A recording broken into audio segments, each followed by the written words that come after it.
up, y'all? What's up, y'all? Kyle Hamilton here. I want to give a quick shout out to Lucas, Connor, and Ryan in the Week Zero podcast. Jackson rolling out, 3rd and 7 after the penalty, and it's a completion to Kuma. He's still running. Kuma breaks free against a tired defense as the Hokies deliver the dagger here in Tallahassee. Empty look for Richardson. Oh, that is danger! Oh my! Keidron Smith cuts inside, and he's gonna pick six it in the swamp. Cat scratch fever Smith. DJ is picked off, intercepted again by Benjamin Morrison. Here goes Morrison down the sideline. Can he go? Yes, he can. Touchdown, pick six, Benjamin Morrison. Nix drops back underneath. Touchdown, Ducks. Wow. Chase Carter.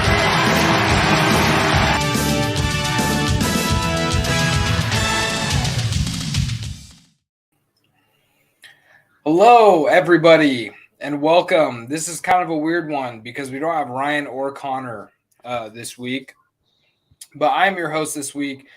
Lucas, you're welcome, 49er fans. McKnight, I will tell you why in a moment, Josh. And then we also have Josh, old man Mahomes Bryant. Welcome to the Week Zero podcast. Obviously, we don't have the two guys that usually carry us. Josh and I are usually the entertainment. They're the hosts, but it is what it is. We're here now. There's only 3 more football games this season. How does that make you feel, Josh? Like, honestly, 3 more football games. I'm really happy that just some people would grieve this. Some people would be like, oh, it's not. And like they're really excited for the next games, and then there's that big letdown, right? Because now you got like another 9 months until football again. Man. Hey, luckily we do have the USFL and we do have the XFL coming this spring or this summer. So we get that. We do. I get to pick my teams. That's going to be nice.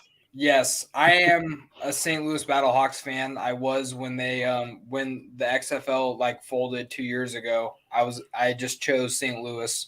So luckily they were one of the teams that they stuck with coming into this season. So still got to rep my St. Louis Battlehawks coming in this year. Hey, starting quarterback AJ McCarron at the St. Louis Battlehawks. Oh, okay. Hey, that guy's a winner. He is a winner. And heck yeah, man. Hopefully we can get it done. But getting back to your question, just real quick, I like to look back and think like, man, these two, college football and the NFL have been some really good seasons this year. Really good. Just some of the games that we were able to watch this year, some of the bowl games, insane. I've loved it so far. I'm looking for a strong finish. Other than that, there's going to be that down period where we don't say that word, but see, and the thing about it too is during the football season, weeks go by quick. Work weeks especially go by real quick because then you hit the weekend and you're like, yes, football. I get football, and you get to look forward to that weekend. Once we don't got it, work weeks go by a lot slower. So it is kind of rough. I will say to point out a part of that excitement, college football seasons, they're usually pretty exciting, especially for actual college football fans and then football fans in general. College football seasons are usually very exciting. Something that we don't get super often, something that I think we got a lot of this year, is an exciting NFL season. And a lot of years we kind of know who's gonna kind of run the pack, and obviously we're getting a repeat of the Chiefs and Bengals. but they had such a different way of getting to this point. And then obviously the Niners are back in the NFC title, but such a different way of getting to this point. The Eagles are, a powerhouse now. So I just think it's really cool that the NFL actually had a great season. And, this is even coming from two people that didn't get to watch our team in the playoffs. So yeah, I and just it's exciting. Oh yeah, absolutely. And just touching on that, do you think that this season is a sign of more seasons to come?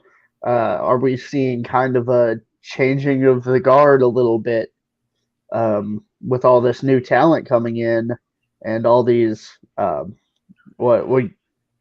they're still great players, but you can tell that they're kind of at the end of their careers. Just this changing of the guard and how the game's changing with it. I think it's really, really something, and it's really entertaining, even if we don't like all of the penalties. Yeah, the penalties are tough, but it's right now we're seeing a transition that we saw in the early 2000s. Where we were seeing these brand new quarterbacks come in. You got Peyton, you got Tom, you got Eli, you got Ben Roethlisberger. You got these guys that are like coming up, and now they're taking over for the Bledsoes, and you got Rodgers taking over for the Favres. You got them taking over for these guys, and now we're seeing that a lot more now. Hurts taking over the Eagles. You got Pat Mahomes, who's still a young gun. I think the oldest quarterback in the playoffs this year, other than Tom Brady, was like 29, and it was Dak. Mm-hmm. So, like, that's pretty incredible because, I feel like back in the day, it was all these, 30-year-olds, 35-plus-year-olds that are as quarterbacks and that's in the playoffs, and they were the ones winning the games, and now it's all these young guns. Mm-hmm. And that kind of plays into my name, actually, because in these playoffs, Mahomes is the old man. Yep. He really is. He's been there longer, and you could say he's been there more, but that didn't matter last year. Yeah, I think he was the oldest. I think he was the oldest AFC quarterback at 27 years old. He was the oldest AFC quarterback in the playoffs. And that's insane to think about. That is, and not only that, but what he has done, and he's not even 30. Like what he has done, he is like to a lot of people already like, oh, put that man in the Hall. Like they already have his bust made at Canton. They have it made ready for him, and this guy's still in a 10-year contract. Yeah, and well, if he continues to play the way he's playing at such a high level, and if he has the longevity, he's gonna be one of the greatest of all time. Oh, for sure. I agree. I agree. He gets hurt a lot. I will say he gets hurt a lot. But I definitely agree. That'll take us into our first topic here. Tua Tagovailoa still in concussion protocol. They just said it today. It's been over a month since he originally was in concussion protocol, and he's still in it. Does this guy need to retire? Is it time? Does he need to get a coaching job? What does he need to do? Well, in having this long of a protocol, it could be. I think it's a combination of a couple things, right? So they're definitely being more cautious with the hits he's taken, because when you said initially, that's not the first time this season that he's been in concussion protocol. Mm-hmm. So this is his second concussion in the season. Multiple concussions close together can really damage your brain and its functioning. I don't need to tell anybody else that. I'm pretty sure everybody knows. You just don't. And you. Have you ever had a concussion? Yeah, I have. I mean, many.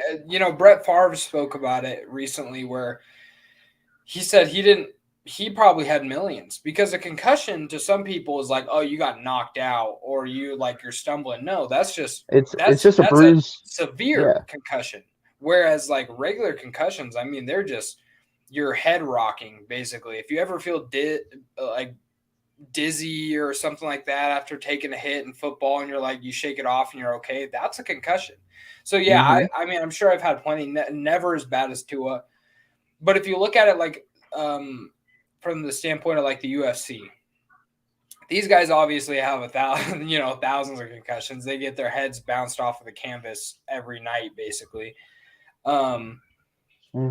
They give a period of, I believe, a minimum of it's like 8 months, or no, it's like 4 months or something like that, where you can't train. And that's just training.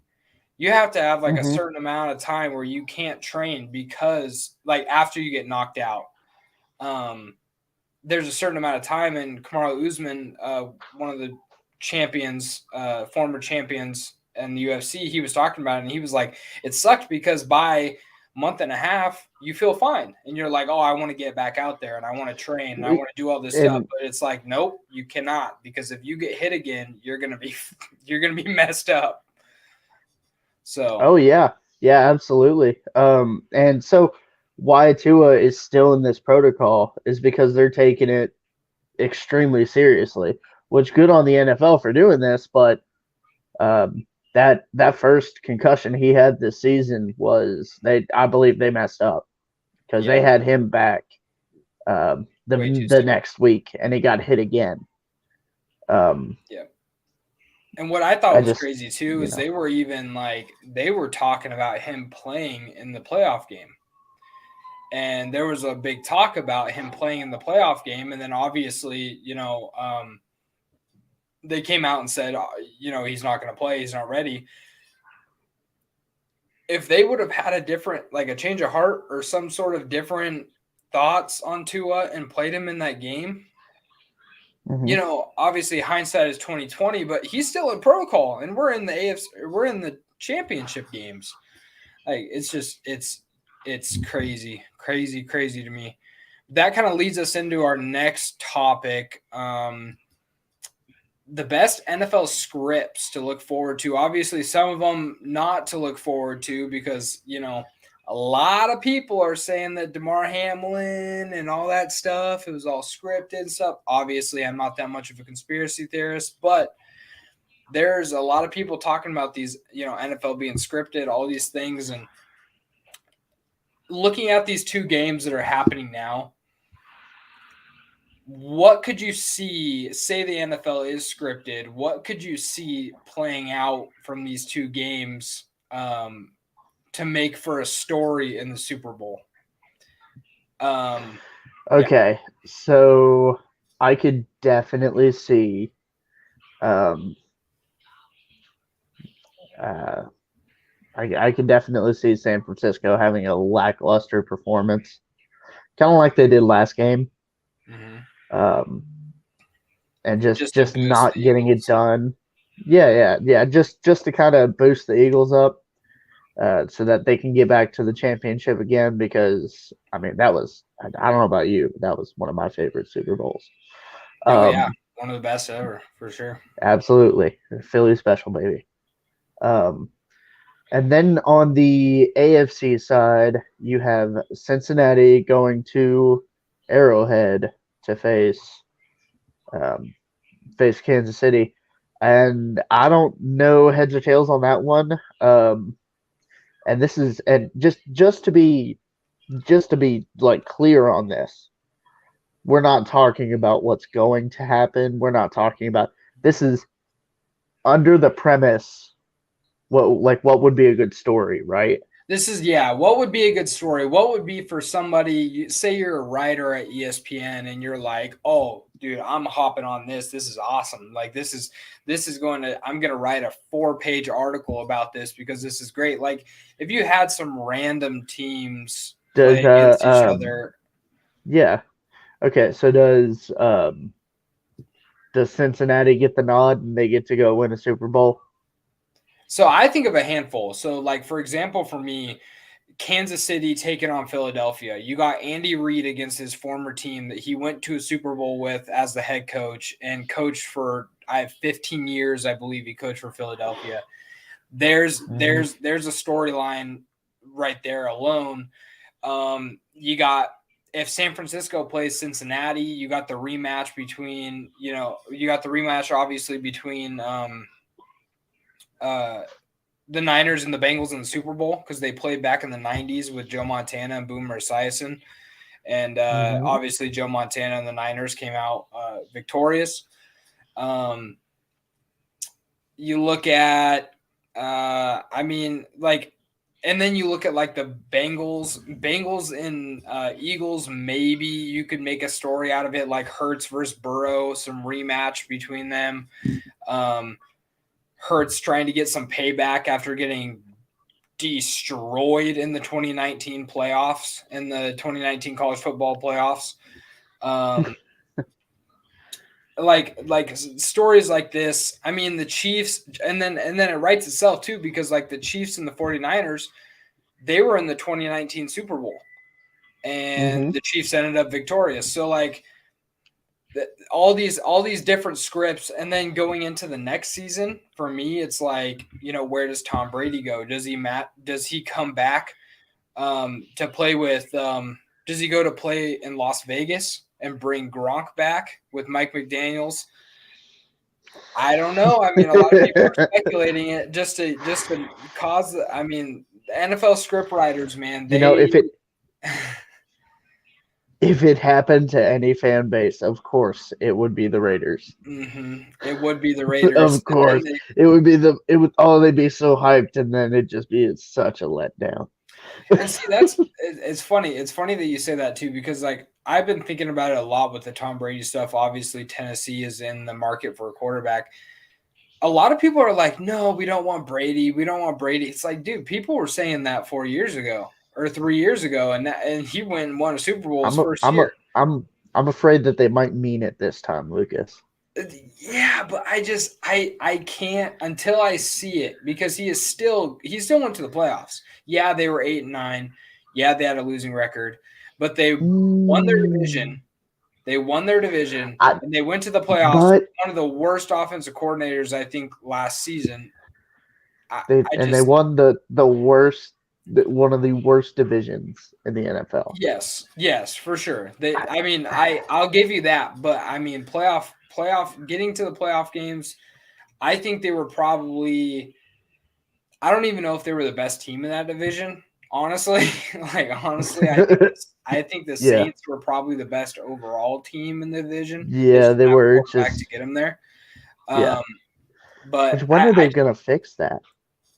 I don't know. It's almost 2 seasons now. For the Saints? Yeah, has it been longer? Since they've had Drew Brees? Or what? Well, quarterbacks? No, because I'm trying to think. Their quarterback situation got real bad, 2019? When did Brees retire? Yeah, Brees retired in I think his last season was 2018. Yeah, and then they had yes. Nope. So his last season was 2018, because that was the year that the Patriots beat the Rams in the Super Bowl. Yes.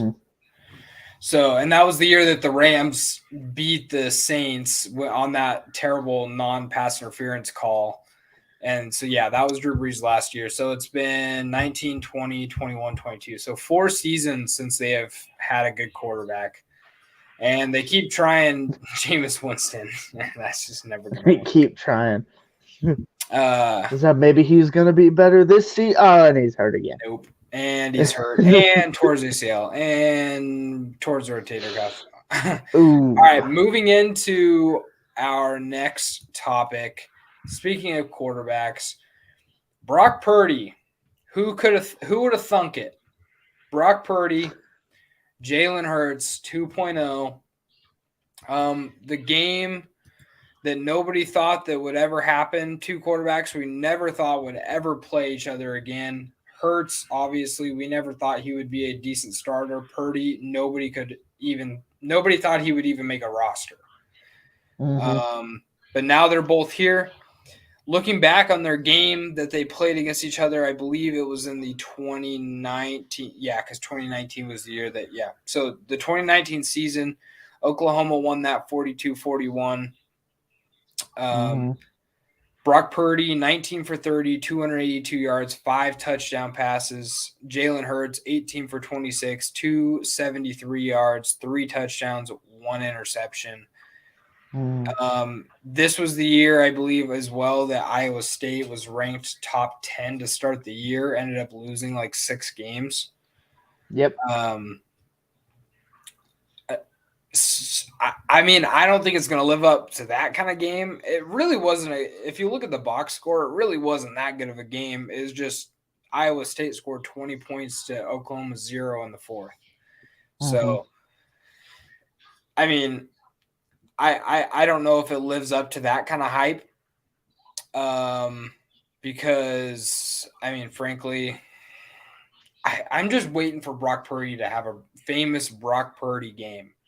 Like, I'm just waiting for it because one of these, like, maybe it doesn't happen this year, and maybe he wins the Super Bowl. Is it like me and Bo Nix?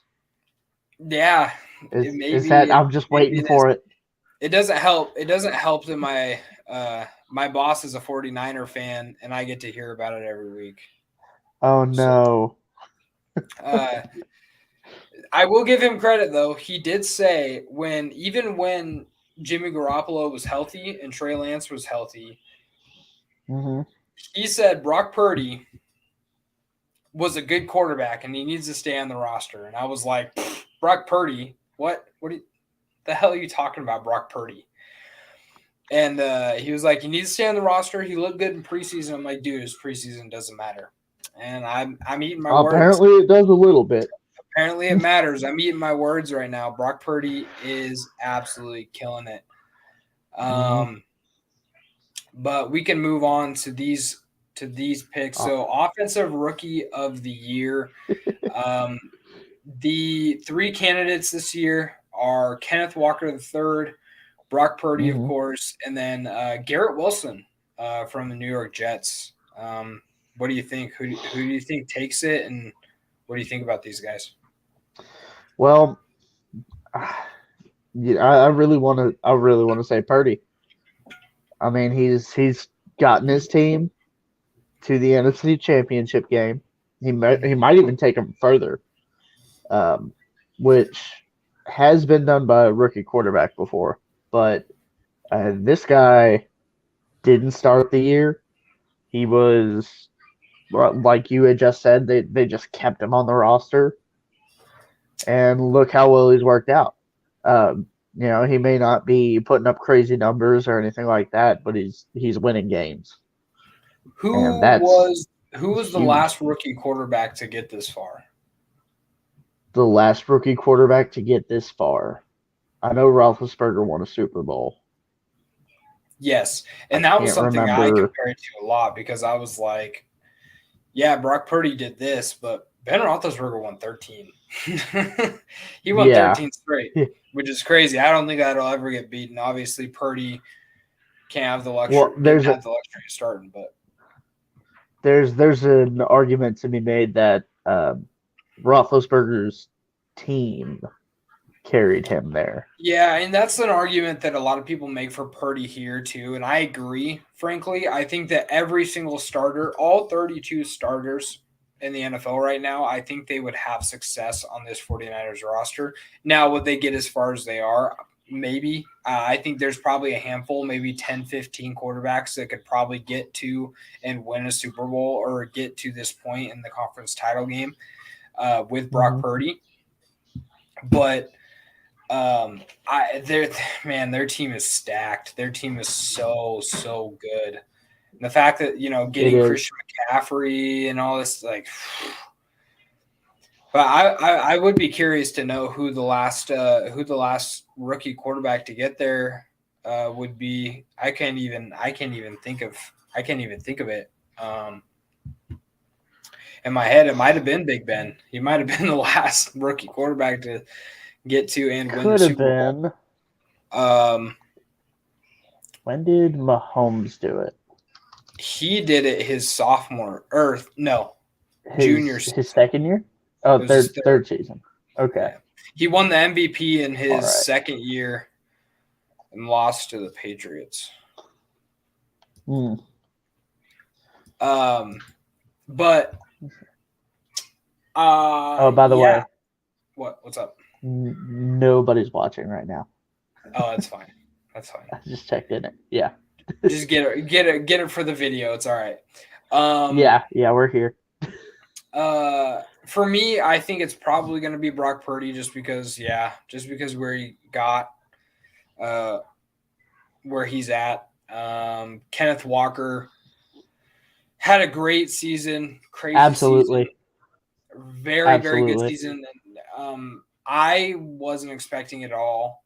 Of course, Breece Hall got hurt, and I think Breece Hall would probably be in this conversation too if he didn't get injured.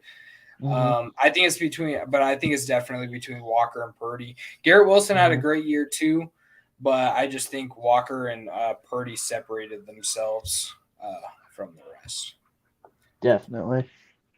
Moving on to Defensive Rookie of the Year, Aiden Hutchinson on there, Sauce Gardner, and Tarek Woolen.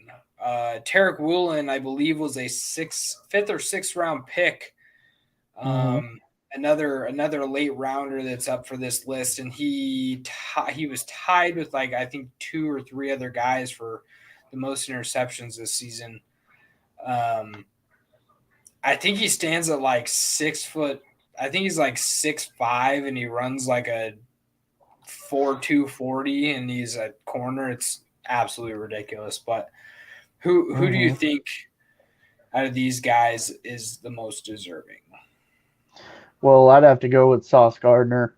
I mean, dude, he's got 75 combined tackles, 51 solo. Started all 17 games this year. 20 passes defended with 2 interceptions. Yeah, he's had a fantastic rookie season. That was a stat that I was very surprised about because you look at Tarek Woolen, and he had I think he had 6 or 7 interceptions this year, and he had 3 forced fumbles. He had all these turnovers. But when you look at Sauce Gardner's Sauce Gardner's passes defended, he probably could have caught. Probably he at least could have caught 6 of those. I'm sure he probably could have caught 6 of those. He didn't. He didn't. But then you look at if he goes for the interception on some of those, they could have been big catches. He's not going to defend it. Yeah, absolutely. I mean, let's give credit to Woolen though. Dude's a ball hawk.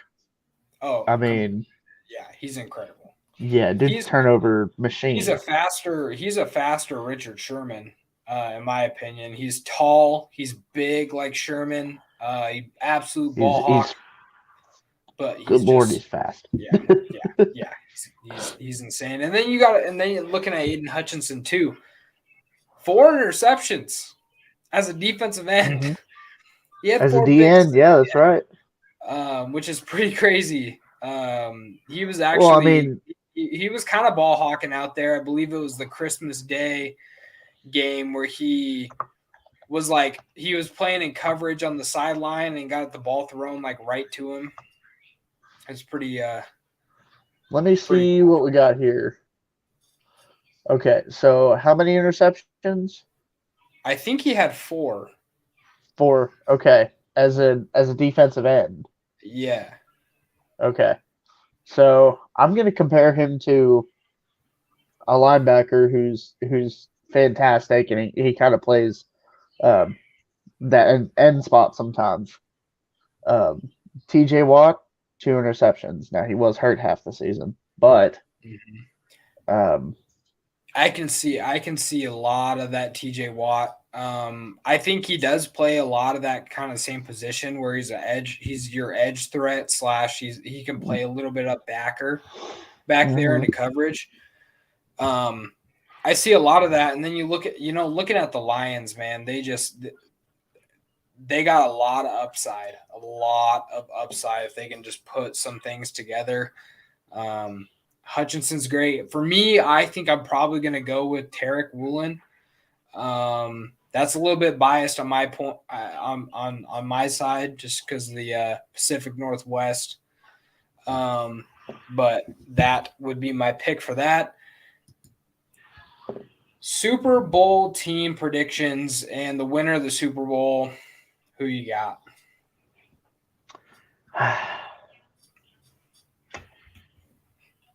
As much as I don't like them,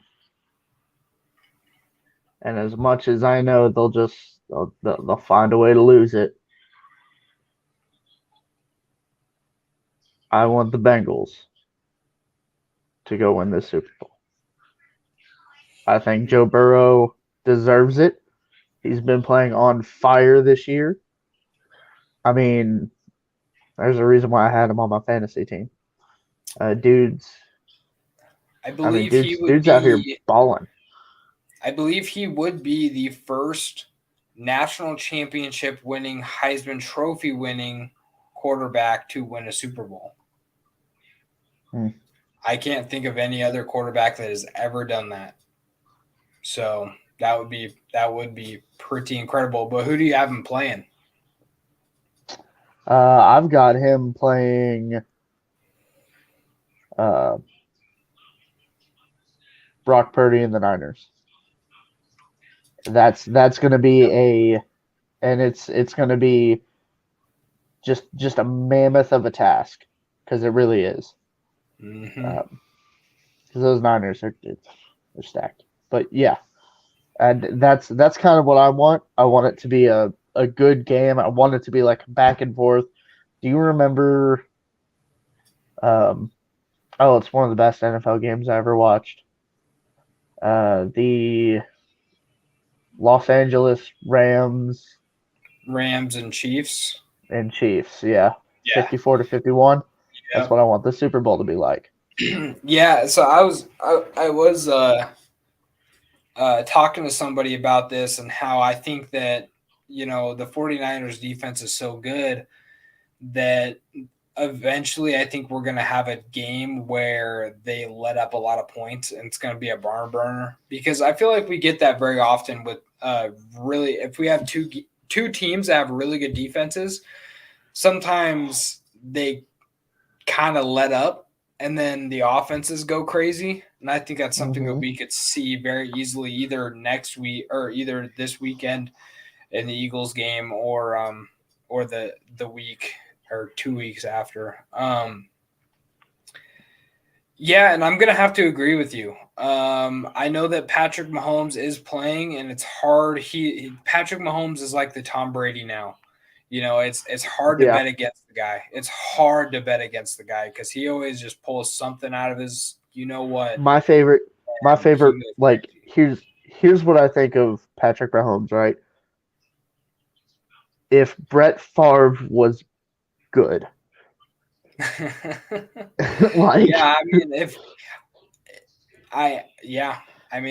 He makes crazy passes. I mean, for the longest time, he's got the weapons around him.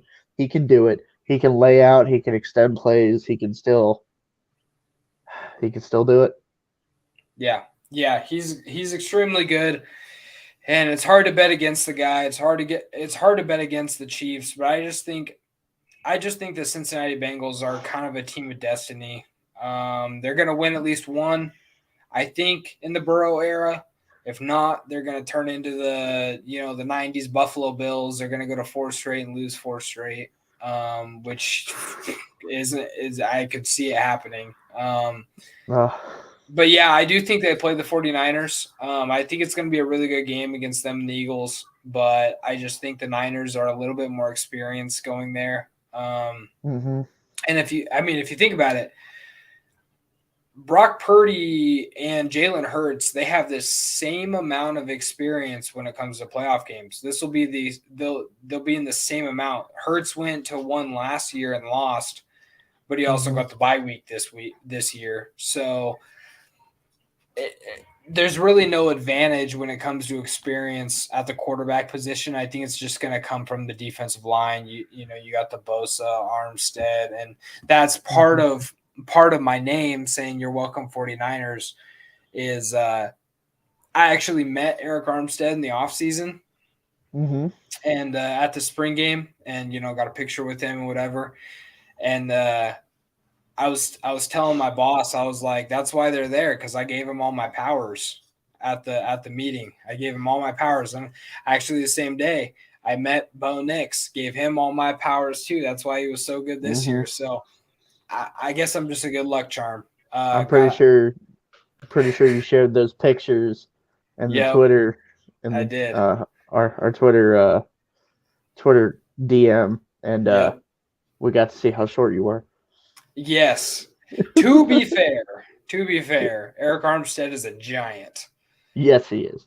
Bo Nix is not a giant. I'm just very short. But last but not least on the show, obviously a very quick show this week. Who do you believe will be drafted number one? Obviously everybody's like, pretty much like it's going to be Bryce Young is pretty much what everybody's saying. I've been seeing a few people saying that it could be Stroud at one. A few, like, he's been kind of being lifted up to be number one as well. A lot of people are still super high on Levis being up there. Who's going to get the first pick? It's Chicago. But that's a big question mark, because I heard something about Indianapolis trading. There was something about a few teams trying to move up because Chicago doesn't necessarily need a quarterback now that they know that Justin Fields can play. It doesn't suck.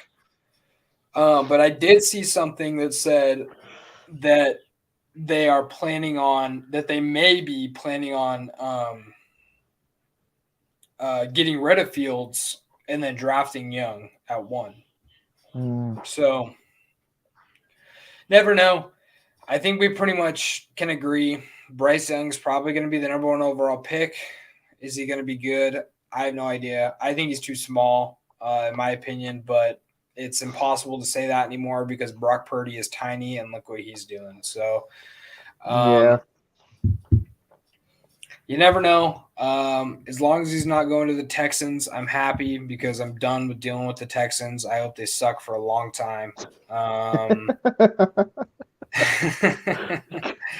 Absolutely done with those guys. I don't need any more,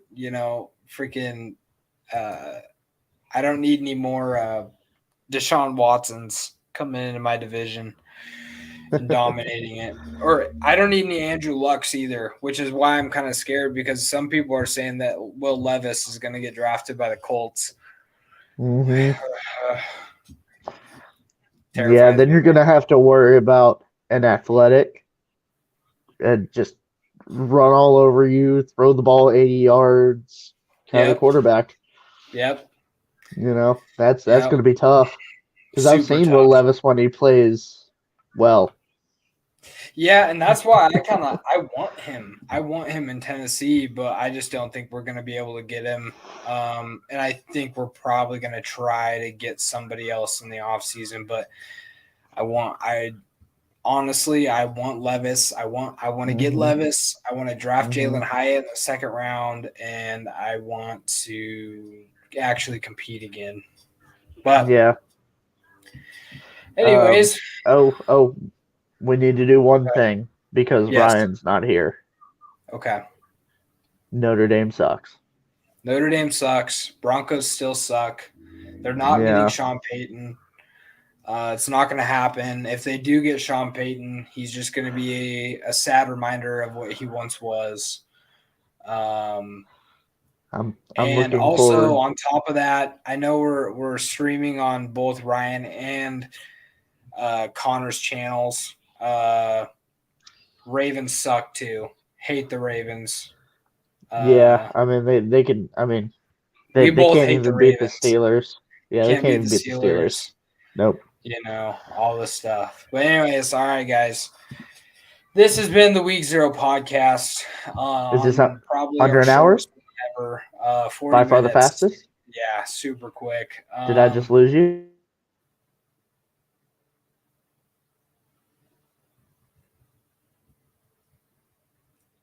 What just happened? Did I lose him? Is he gone or am I gone? I don't know what's going on. I can't tell. I think he's gone. Oh no. All right, guys. I gotta figure this out. Oh, I hear you now.